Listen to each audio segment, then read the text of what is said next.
ஒரு முறை இயேசுவும் அவருடைய சீஷர்களும் எரிகோ அப்படிங்கிற ஒரு சிட்டிக்கு போனாங்க. அந்த எரிகோவில் ஒரு மனுஷர் இருந்தால், அவன் பேர் சகேயு. அவன் ஒரு டேக்ஸ் ஆஃபீஸர். இந்த கார்பரேஷனில் டேக்ஸ், கமர்ஷியல் டேக்ஸ்லாம் ஒரு பெரிய போஸ்ட்டில் இருந்தால் எப்படி இருக்குமோ அந்த மாதிரி ஒரு பெரிய பதவியில் இருக்கிறவன். அவனுக்கு எப்படியாவது இயேசுவை பார்த்துடணும் அப்படின்னு ஒரே ஆசை. ஏன்னா இயேசுவினால அவருடைய ஊழியத்தில் நிறைய அற்புதங்கள் நடக்குது. மரித்தவர்கள் உயிரோடு எழும்புறாங்க, வியாதிஸ்தர்கள் குணமாகறாங்க, பிசாசு பிடித்தவங்களை குணமாக்குறாரு, வெள்ளி சூனிய கட்டுக்கள், இந்த மந்திரவாதத்திலிருந்து விடுதலை ஆகுறாங்க. இதெல்லாம் கேள்விப்படும் போது அவனுக்கு இயேசுவை எப்படியாவது நம்ம பார்த்துடணும் அப்படின்ட்டு ஒரே ஆசை. ஆனால் இவன் கொஞ்சம் ஷார்ட் ஆனவன். இவனோட ஹைட்டுக்கு இயேசுவை பார்க்க முடியல. சுற்றி ஜனக்கூட்டங்கள் நிற்கிது. உடனே இவன் என்ன பண்ணுறான், ஒரு மரத்து மேலே ஏறி டாப் ஆங்கிளில் இயேசுவை பார்த்துடணும் அப்படின்ட்டு மரத்தில் ஆர்வத்தில் ஏறிடுறான். இயேசுவுக்கு இதை அறிஞ்சிக்கிறாரு. அவர் கடவுளாக இருக்கிறபடினால அவன் மனசில் என்ன இருக்குங்கிறது அவருக்கு தெரியுது. அந்த மரத்துக்கு கீழே நிமிர்ந்து மேலே பார்த்து, சகேயுவே நீ கீழே வா, பேர் சொல்லி அவனை கூப்பிட்றாரு. சகேயுவே நீ கீழே வா, நான் இன்னைக்கு உன் வீட்டில் தான் தங்கணும் அப்படிங்கிறார்.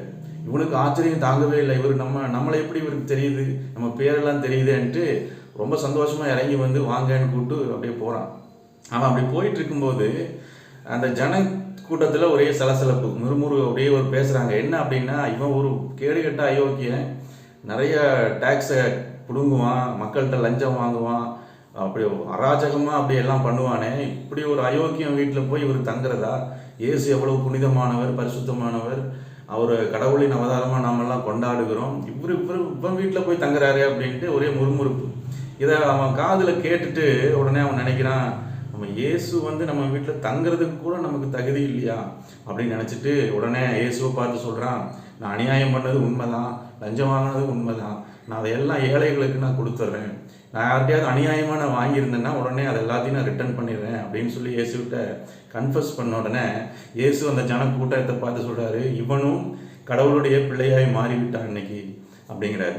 அப்போ எப்போ அவனுக்குள்ளே இருந்த அந்த கெட்ட சுவாபங்கள்லாம் போய் ஒரு நல்ல சுவாபத்துக்குள்ளே அவன் அதை வெளிப்படுத்த ஆரம்பிக்கிறானோ, அதுதான் அவன் கடவுளுடைய பிள்ளையாக மாறின ஒரு தருணம். இதை தான் ரட்சிப்பு என்று பைபிள் சொல்லுகிறது.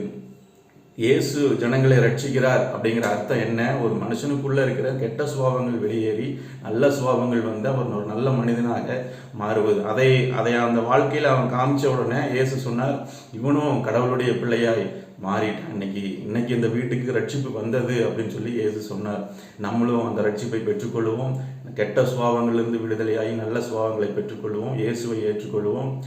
God bless you. மீண்டும் நாளைக்கு சந்தி.